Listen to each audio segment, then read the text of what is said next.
akan mendengarkan pengajaran dari hambanya, Bapak Edi Leo. Saya persilahkan Pak Edi bisa menyampaikan semuanya. Oke, Shalom, selamat pagi. Apakah suara saya jelas, teman-teman? Jelas, baik. Jelas, jelas. Oke, baik. Ya, hari ini kita bisa live, saudara. Kita masih terus membahas ya tema tahunan kita, saudara. Gimana kita, saudaraku, mau bertumbuh bersama. Ya, nah, saudara, kita hanya bisa bertumbuh bersama kalau kita mengerti bagaimana kita hidup sebagai manusia yang baru, ya, new man.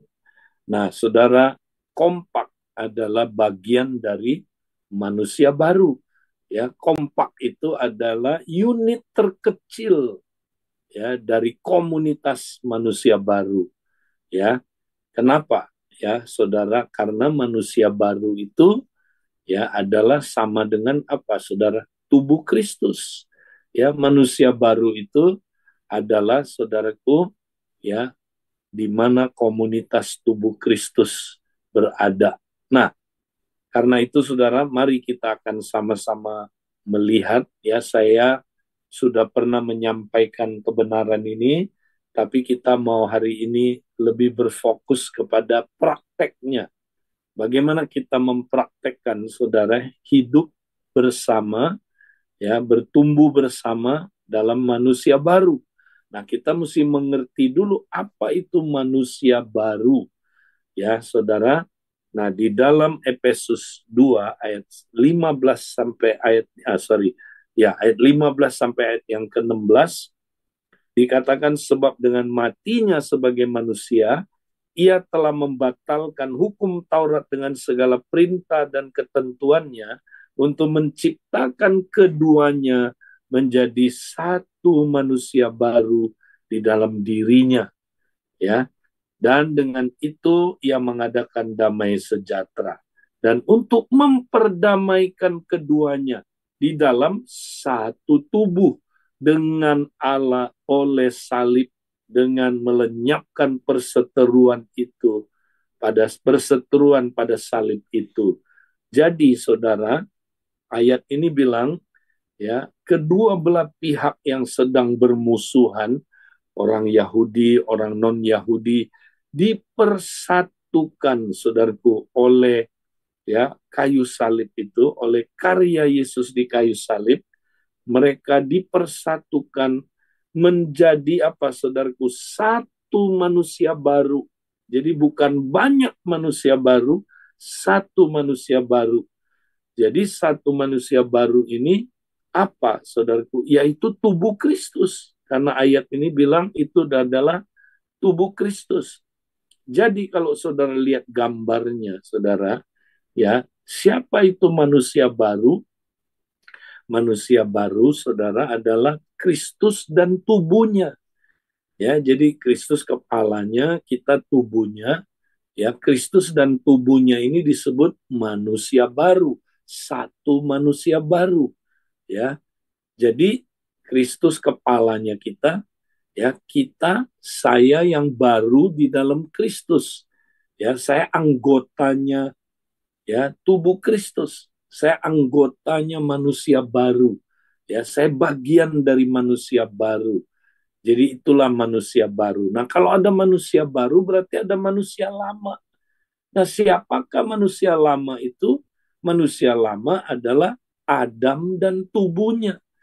Nah, waktu kita belum kenal Yesus, saudara, kita ada di dalam Adam. Ya, kita bersekutu dengan Adam. Adam kepala kita. Ya, kita yang lama ada di dalam Adam. Ya, nah, jadi karena Adam kepala kita, apa yang terjadi pada Adam terjadi pada kita. Ya, kalau Adam berdosa, kita ikut berdosa. Kita mewarisi dosa asal, ya. Adam mati, kita ikut mati. Adam terkutuk, kita ikut terkutuk, ya. Jadi saudaraku, apa yang terjadi pada Adam terjadi pada kita. Kita adalah manusia yang lama, ya, saudara. Nah, jadi saudara, sekarang ya Kristus mau saudaraku ya kita menjadi manusia baru. Nah, bagaimana caranya? Next kita lihat saudara ya. Berikutnya lagi kita lihat satu lagi gambar saudara ya. Nah, kita lihat saudara. Dulu kita manusia lama saudara. Ya, kita ini adalah apa saudaraku? Ya, ada di dalam Adam. Tapi Tuhan ya saudaraku sudah mati di kayu salib saudara buat kita supaya kita putus hubungan dengan Adam ya. Kita saudaraku tidak punya hubungan lagi dengan Adam. Dengan perkataan lain, Tuhan Yesus bunuh manusia lama itu, kepalanya dipancung supaya kita putus hubungan dengan Adam saudara, dan kita diambil, dicangkok ke dalam tubuh Kristus saudara ya. Kita dipindahkan kepada ya tubuh Kristus, kita menjadi bagian dari manusia baru.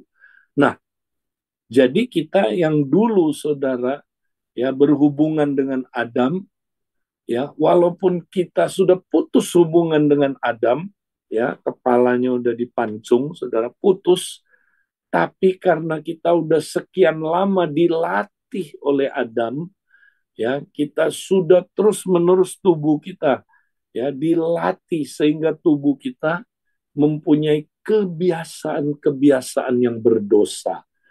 Tubuh kita punya respon-respon otomatis yang berdosa dari ya manusia lama, karena kita dulu tubuhnya Adam. Nah, ingat, tubuh kita belum sempurna. Jadi di dalam tubuh kita masih bisa melakukan kebiasaan-kebiasaan yang berdosa walaupun udah putus hubungan dengan Adam. Nah, masih ingat ilustrasi ayam yang saya berikan saudara ya? Kalau ayam kepalanya dipotong saudara, nih lihat yang gambar tengah, badannya masih bergerak, geleperan. Nah, padahal kepalanya udah putus. Ya, kira-kira ayam ini saudara, kenapa dia walaupun udah putus hubungan dengan kepalanya, tapi tubuhnya ayam ini masih geleperan? Nah, kenapa? Karena tubuh ayam ini sudah terlatih lama oleh kepalanya, sehingga tubuhnya itu punya respon-respon otomatis. Ya kan? Geleperan. Nah, saudara, demikian juga kita. Ya, kita dulu dilatih tubuh kita oleh Adam. Ya, dilatih karena Adam mewariskan kepada kita dosa asal. Dan tubuh kita dilatih terus berbuat dosa. Jadi kita punya kecenderungan apa saudaraku? Kebiasaan berbuat dosa. Ya, kebiasaan-kebiasaan lama itu. Nah, kebiasaan-kebiasaan lama ini ya perlu dihentikan, saudara. Perlu dibuang, ya.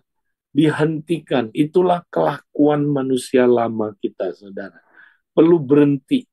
Nah, tubuh kita ini ya sudah terlatih seperti orang naik sepeda, saudara. Ya, saya kasih ilustrasi ini. Kalau orang naik sepeda, saudara, tadinya dia kalau baru pertama naik sepeda, saudara, dia harus konsentrasi penuh. Ya, aduh, saya mau terus, mau kiri, mau kanan, mau ngerem, ya, dan dia masih sering jatuh kalau dia baru naik sepeda, saudara. Tapi kalau terus dia latih tubuhnya, saudara, terus dia naik sepeda terus, sampai bisa dia praktek terus, ya, sampai dia bisa, saudara. Maka apa yang terjadi, saudara? Tubuh dia udah terlatih. Maka sejak itu orang ini nggak perlu mikir lagi kalau naik sepeda. Karena tubuhnya otomatis bisa menjalankan skill naik sepeda itu, saudara. Kenapa? Karena tubuhnya udah terlatih. Nah, demikianlah kita, saudara. Kalau kita dulu udah dilatih oleh dosa, maka kita punya kebiasaan-kebiasaan berdosa.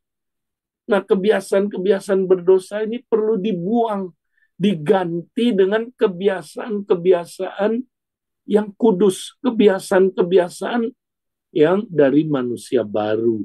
Jadi kebiasaan-kebiasaan manusia lama mesti dibuang, kebiasaan-kebiasaan manusia baru mesti dikenakan. Makanya ayat berikutnya bilang begini, next kita lihat ya. Maka kita katakan dalam Efesus 4 ayat 22 sampai 24, yaitu bahwa kamu berhubung dengan kehidupan kamu yang dahulu harus menanggalkan manusia lama yang menemui kebinasaannya oleh hawa nafsu yang menyesatkan, dan supaya kamu diperbaharui di dalam roh dan pikiranmu.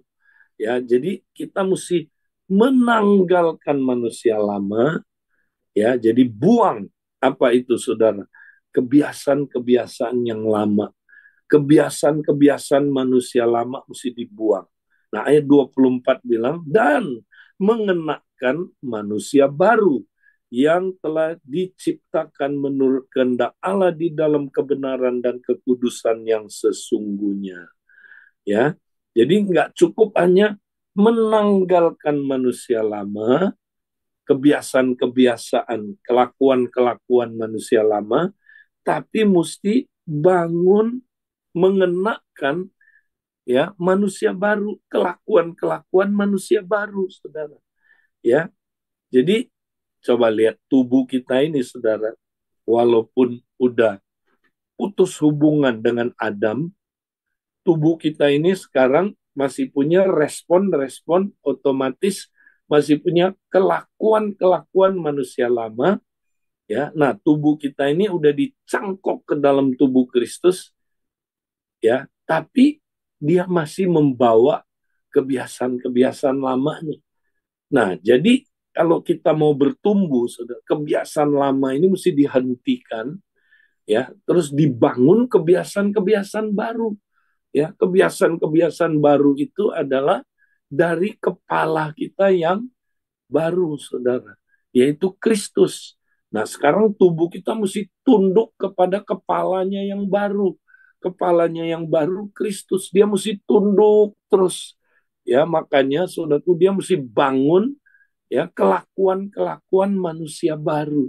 Nah, inilah Saudaraku ya cara hidup dalam apa, Saudaraku, manusia yang baru. Nah, sekarang kita mau lihat, Saudaraku, bagaimana caranya ya kita menanggalkan manusia lama dan mengenakan manusia baru. Nah, dua langkah ini kita mau belajar. Pertama, ya tadi dibilang apa, Saudara? Yaitu bahwa kamu berhubungan dengan kehidupan kamu yang dahulu, karena kamu dahulu ya sudah dilatih oleh Adam, tubuh kamu itu udah biasa melakukan kebiasaan-kebiasaan yang berdosa. Kamu harus menanggalkan manusia lama ini. Sifat-sifat manusia lama ini mesti ditanggalkan. Ya, nah bagaimana menanggalkannya, Saudara? Ya, harus lewat penyingkapan tipuan hawa nafsu dan mengalami pembaharuan pikiran. Ya, karena dikatakan, Saudara, kamu itu ya harus menanggalkan manusia lama yang menemui kebinasaannya oleh hawa nafsu yang menyesatkan. Ya, jadi Saudara, hawa nafsu itu menyesatkan kita. Ya, jadi orang berbuat dosa itu, Saudara, karena dia ditipu oleh hawa nafsunya. Ya, kenapa manusia, Saudaraku, kenapa banyak orang Kristen yang gagal menanggalkan kelakuan manusia lamanya? Karena dia masih ditipu oleh hawa nafsunya. Ingat, saudaraku, hawa nafsu itu menipu. Ya, makanya kita mesti disingkapkan tipuan hawa nafsunya sehingga kita mengalami pembaharuan pikiran, sehingga kita, saudaraku, ya punya pikiran-pikiran yang benar, saudara, ya. Tidak ditipu lagi oleh tipuan pikiran dari kedagingan kita, hawa nafsu. Hawa nafsu itu suka menipu kita, saudara. Ya, ingat, saudara. Ya, orang yang kalau dia sedang dicobai, saudara, ya dia hidup dalam hawa nafsu, saudara. Hawa nafsu itu menipu dia. Ya, dia tahu itu dosa, dia tahu itu salah, dia tahu sesuatu itu merusak, ya. Tapi saudara, dia nggak punya kuasa untuk apa? Lepas dari apa yang saudaraku dia tahu itu. Ya, dia tahu itu jangan ya, kita jangan praktek pornografi. Ya, kalau kita praktek pornografi kita nanti ketagihan. Nanti kita hidupnya rusak. Dia tahu itu nggak benar. Tapi ya, kalau dia pikirannya masih saudaraku tertipu oleh hawa nafsu, maka dia akhirnya jatuh bangun terus-menerus dalam pornografi itu. Ya, contohnya saudara, kalau orang ya digoda melihat pornografi, sebenarnya dia tahu, di otaknya dia tahu saudara, ya, bahwa pornografi itu nggak benar, itu dosa. Kalau dia jatuh dalam pornografi terus dia onani, berbuat terus ketagihan pornografi, dia tahu itu nggak benar saudara, itu merusak. Ya, kalau dia terus dalam pornografi itu, dia akhirnya hidupnya rusak. Ya, binasa itu artinya rusak hidupnya, saudara. Ya, dia saudaraku tahu itu dosa, nggak benar. Ya, tapi saudara, waktu dia digoda, dia ditipu oleh hawa nafsu ini. Walaupun otaknya secara pikiran dia tahu itu salah, tapi di dalam hati dia, saudara, karena dia udah seperti kerbau dicocok hidungnya, hawa nafsu itu menipu dia. Hawa nafsu itu lebih kuat bilang begini, nggak apa-apa, lakukan aja ini. Ya, kamu lihat pornografi ini. Karena kalau nanti kamu lihat, kamu akan mengalami ya satu perasaan nikmat sekali. Ya, kamu akan bahagia. Kalau kamu dapat kenikmatan itu, nanti kamu hidupnya nanti kamu tenang. Ya, kamu dihibur. Ya, kamu merasakan apa ya? Kayak ada relief, ya, lega, ya, ayo lakukan ini, kamu akan nikmat sekali. Nah, itu hawa nafsu saudara menipu kita, ya, akhirnya kita lakukan. Nah, waktu kita lakukan memang ya nikmat saudara, wah nikmat sekali, tapi cuman sesaat. Habis itu kita menyesal, habis itu kita tertuduh, habis itu saudara kita baru tahu ternyata ya kenikmatan sesaat itu ujungnya adalah neraka di bumi, saudara. Ya, kita tertuduh, akhirnya rusak hubungan kita dengan Tuhan, rusak hubungan kita dengan ya sesama, rusak dengan istri, makin rusak hubungannya. Bahkan saudara, diteliti, orang yang terikat pornografi, saudara, itu otaknya saudara ya terikat oleh apa, ketagihan pornografi itu lebih rusak daripada ketagihan obat-obatan, saudara, atau narkoba. Ya, ini yang pernah saya baca. Mengerikan, saudara.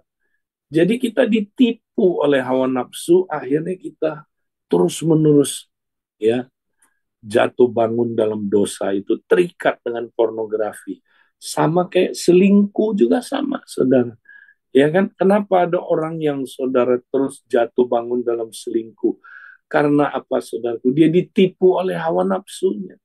Dia tahu selingkuh itu zina, dia tahu selingkuh itu nggak benar, tapi ketika nafsu ini bekerja, saudara, wah, nafsu itu menawarkan apa? Kenikmatan. Ya, menawarkan apa, saudara? Wah, ini orang yang kamu selingkuh ini kamu nanti akan bahagia kalau kamu selingkuh sama dia. Coba ya, itu waduh, apalagi yang sembunyi-sembunyi itu nikmat ya. Orang kalau selingkuh kan sembunyi-sembunyi, saudara. Itu nikmat.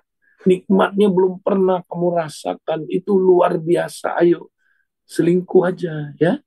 Kamu selingkuh, ini tipe kamu. Kamu lihat, bandingin sama istri kamu nggak bikin kamu bahagia, ini orang bikin kamu bahagia. Ini tipe kamu, lihat ya, kalau kamu curhat sama dia wih, dia sangat pengertian. Ya, kamu curhat sama dia dengerin. Istri kamu ya, kamu nggak bisa curhat, lihat badan dia lebih seksi dia Ya, dia kutilang, ini tipe kamu, kurus tinggi langsing. Istri kamu apa? Bebek, berat-berat, besar kontet, ya. Nah, itu saudara ditipu, ya. Saudara banyak yang tertipu. Akhirnya saudara selingkuh. Nah, begitu selingkuh, saudara, aduh mah, baru tahu nikmatnya cuman sebentar. Ternyata ujungnya neraka di bumi. Hancur-hancuran akibat selingkuh itu, saudara. Hancur-hancuran. Makanya, saudaraku, ya, kita kalau mau menanggalkan kelakuan manusia lama, harus ada penyingkapan tipuan hawa nafsu. Hawa nafsu mesti dibongkar, dia nipu kita. Ya, makanya kita harus mengalami pembaharuan pikiran. Ya, Roh Kudus memperbarui pikiran kita, ya, menyingkapkan itu salah, ya, makanya dibilang roh dan pikiranmu, sehingga terjadi, ya, pembaharuan dari roh dan pikiranmu. Ya, ada beberapa terjemahan bilang roh dari pikiranmu.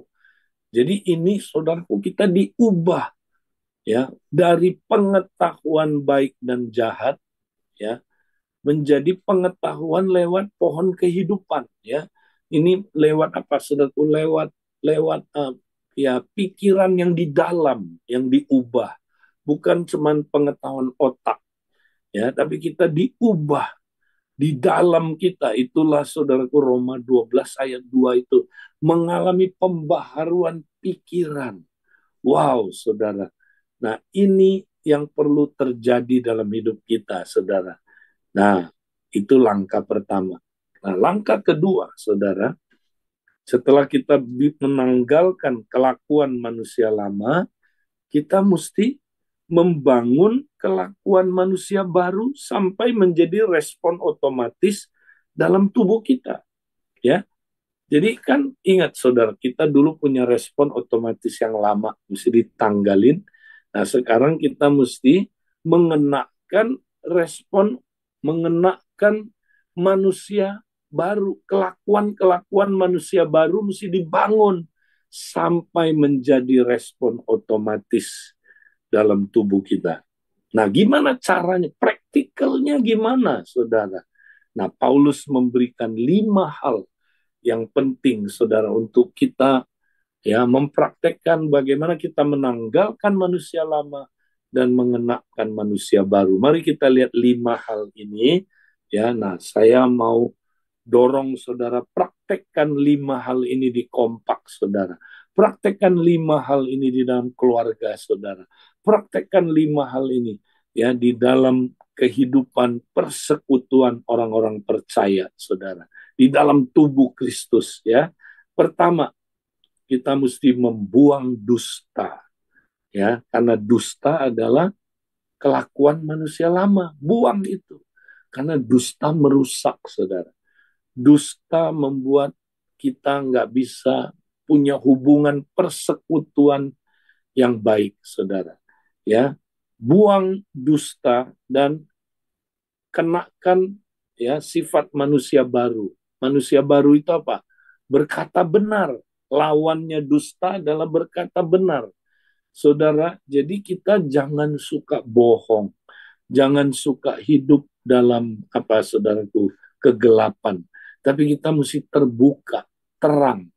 Ya, Alkitab bilang begini, saudara, jikalau kita hidup di dalam terang, ya, itu artinya terbuka, ya, seperti dia ada di dalam terang, maka kita beroleh persekutuan seorang akan yang lain, dan darah Yesus menyucikan kita dari segala kejahatan kita. Ya, kalau ada keterbukaan di kompak, saudara, maka darah Yesus menyucikan kita sehingga kita punya persekutuan yang erat. Ya, kita dengan Tuhan punya persekutuan yang erat, dengan sesama punya persekutuan yang erat. Makanya, saudara, kompak itu mesti sering ngaku dosa, ya, mesti buang dusta, mesti belajar terbuka, saudara. Ya, banyak kompak nggak pernah terbuka, nggak pernah ngaku dosa. Ya, dibiarin dusta itu ada di dalam kompak itu. Makanya kompaknya nggak punya persekutuan yang kuat. nggak punya persekutuan ya yang erat, saudara, karena mereka menyimpan dusta, ya. Mereka nggak pernah hidup berkata benar, ya. Kita sering gitu itu, saudara, di kompak, ya. Kamu ada masalah sama saya ya? Ah, enggak. Gua nggak ada apa-apa kok sama kamu.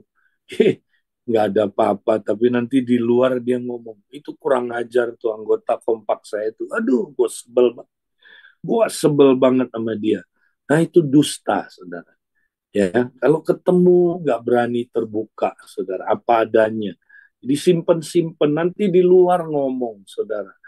Nah, sama juga istri, suami. Kita suka dusta. Ya, istri ditanya sama suaminya. Ya, kamu ada apa, Ma? Ah, enggak ada apa-apa, enggak ada apa-apa. Tapi padahal dia kepahitan sama suaminya. Enggak ada apa-apa. Nah, istri itu suka dusta, saudara. Nah, makanya kalau suka dusta, apa yang terjadi? Kita nggak punya persekutuan yang erat. Sebab jikalau hanya kita hidup dalam terang, seperti dia ada dalam terang, baru kita beroleh persekutuan seorang akan yang lain. Dan darah Yesus menyucikan kita dari segala kejahatan. Makanya kita mesti hidup dalam terang, ya, berkata benar, terbuka, ya. Kalau ada dosa kita ngaku, kalau ada kita, ya, jangan suka dusta, saudara. Nah, ini menyebabkan kompak, ya, akhirnya nggak ada persekutuan. Makanya ada yang bilang, kok kompak? Saya nggak kompak, ya, namanya aja kompak. Tapi sebenarnya nggak kompak. Ya kenapa? Karena ada dusta di antara kita. Karena saudara tidak hidup dalam terang. Ya, mari saudaraku kompak dalam pernikahan, kita praktekkan poin satu ini. Nah, yang kedua, tanggalkan marah yang berdosa. Katanya kalau kamu marah jangan sampai berdosa, jangan sampai matahari terbenam. Ya, karena kalau kamu marah berdosa dipelihara, nanti itu jadi kesempatan atau tempat buat setan bekerja. Ya, jangan saudara marah-marah, itu tempat setan bekerja. Itu tempatnya, topos buat setan bekerja. Marah juga adalah pintu gerbang masuknya dosa-dosa lain. Masih ingat Kain karena marah-marah terus, Tuhan bilang, lihatlah, dosa mengintip di depan pintu hatimu. Ya kan? Dia siap masuk. Makanya kalau orang marah-marah, dia nggak bikin beres. Dosa lain masuk. Lihat saudara, Kain habis marah, kepahitan. Habis kepahitan, dia bunuh adiknya. Dosa pembunuhan terjadi, saudara. Ya, nah, jangan kita marah-marah, saudara. Ayo, kita buang marah itu. Karena marah adalah, ya, sifat manusia yang lama. Ya, kita buang, saudara. Kenakan sifat manusia yang baru, ya. Jangan kasih kesempatan buat si setan bekerja. Setan itu bahasa aslinya salah satu artinya adalah destroyer, penghancur. Jadi kalau kita kasih kesempatan kepada penghancur bekerja, dia hancurkan keluarga kita, dia hancurkan pernikahan kita, dia hancurkan, saudaraku, ya, komunitas kita. Jangan kasih dia kesempatan. Buanglah dosa kemarahan ini, saudara. Mari kita buang, ya. Nah, yang ketiga, jangan mencuri, tapi sebaliknya bekerja keras dan memberi. Apakah saudara masih suka mencuri? Ya, mencuri milik orang lain, mencuri milik Tuhan. Kadang-kadang kita suka curi dari Tuhan, curi waktu, curi uangnya Tuhan, ya. Kita suka mestinya milik Tuhan. Ya, kita curi, saudara, perpuluhan, ya, atau kita curi haknya apa, saudaraku, pemerintah, pajak, ya, kita curi, ya, kita curi waktu, curi kemuliaan Tuhan, ya. Kalau dengan sesama, saudara, kita suka mengambil haknya orang, kita mencuri, ya, nggak boleh, saudara. Kita suka nipu orang, ya, nah itu mencuri, saudara, ya. Kita mesti bertobat karena itu sifat manusia lama. Kenakanlah apa, saudara, sifat manusia baru, bekerja keras dan memberi. Ayo kita bekerja keras dan suka memberi, saudara, yaitu sifat manusia yang baru. Nah, yang keempat, tanggalkanlah perkataan kotor. Jangan ada perkataan kotor yang keluar dari mulut kita. Apa itu perkataan kotor? Ya, perkataan kotor bukan yang jorok-jorok. Ya, mungkin perkataan kotor, jorok bisa artinya perkataan kotor ini, saudara. Tapi ya, sebenarnya arti yang lebih dalam, ya, lebih luas adalah apa, saudaraku? Perkataan yang mematikan, corrupt words. Itu dia. Apakah kita keluar kata-kata yang mematikan, kata-kata yang menghancurkan, kata-kata yang merusak? Ya, seringkali kita satu dengan yang lain keluarkan perkataan yang merusak. Ya, kita dengan istri, suami istri, kata-kata yang merusak. Ya, kamu itu memang, aduh, minta ampun deh. Kamu nggak bakal berubah atau enggak. Ya, kamu itu dari dulu sekarang sampai selama-lamanya. Begitu terus gua capek sama lu. Ya, lu nggak bakal berubah deh lu. Udah begitu aja lu. Ya, wanita bijak, wanita bijak. Apanya bijak? Lu bukan wanita bijak, wanita bejat lu. Istrinya marah. Kamu pria sejati katanya. Pria sontoloyo kamu. Ya, pria apa? Ya, nah, 1, 2, 3 yes, 1, 2, 3 yes, lu pria brengsek lu, gak bakal berubah lu hidupnya ya, gua kutukin lu. Nah, itu kata-kata kotor, saudara.